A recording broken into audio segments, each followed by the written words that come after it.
High, তোমরা কে কে ফুচকা খেতে ভালোবাসো বলো তো? সেটা কিন্তু আমাকে অবশ্যই কমেন্টে জানাবে। তো আমি আজকে বানাচ্ছি ফুচকা। আমি ফার্স্টে আলু সিদ্ধটাকে বসিয়ে দিয়েছিলাম। আলু সিদ্ধটাকে এখন সিদ্ধ হয়ে গেছে, এটাকে এবার ছুলে নেব। এরপর আমি তেঁতুলটাকে হালকা করে ভিজিয়ে রেখেছিলাম যাতে সেটা গলে যায় ভালো করে, পরে যাতে গলাতে সুবিধা হয় তেঁতুল জলটা। এরপর আমি ফুচকাগুলো ভেজে নিচ্ছি। আর এদিকে দেখো ফুচকাগুলো কত সুন্দরভাবে গোল গোল হয়ে ফুলে উঠেছে। এবার আমি আলু সিদ্ধটাকে খুব ভালো করে টেস্টি করে মেখে নেব। দেখো যা যা মশলাপাতি লাগে সব কিছুকে আমি সুন্দরভাবে মেখে নিচ্ছি। আর অনেক টেস্টি হয়েছিল। তোমাদের কার কার দেখে ইচ্ছে করছে খেতে আমাকে অবশ্যই জানাবে।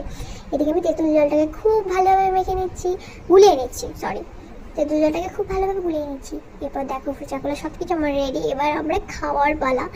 উফ, কি টেস্টি না হয়েছিল বলো, কি বলবো তোমাদেরকে। আর তো ফটাফট আমরা খেয়ে নিয়েছি। তোমরা যদি ফুল ভিডিওটা দেখতে চাও তাহলে অবশ্যই আমার রিলেটেড ভিডিওতে ক্লিক করে তোমরা গিয়ে দেখে আসতে পারো।